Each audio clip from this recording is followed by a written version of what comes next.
哇，这个好玩，它叫 pop over，有人叫它空心松饼或鸡蛋泡泡芙，有些西餐厅会送给客人做餐前小点心。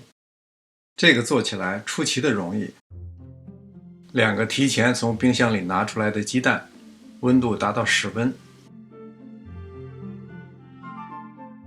加1/4茶匙盐。如果想加糖和香草精，这时候可以添加。100克普通面粉。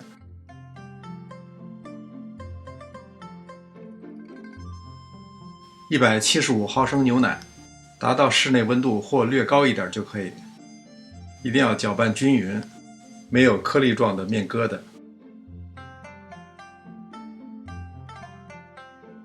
拌匀以后，加入20克融化的黄油。这是所有要准备的材料，已经简单到不能再简单了。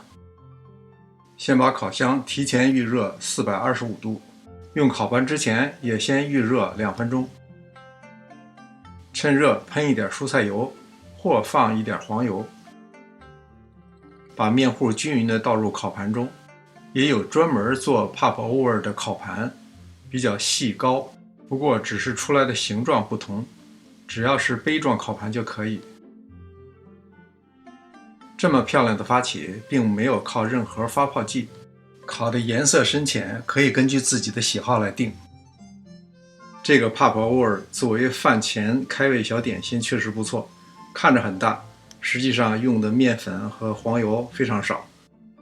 最好是趁热吃，你可以往里填黄油、果酱、花生酱。谢谢您的观看，临走前别忘了留言、点赞、订阅。这里是上师厨房，我们下次再见。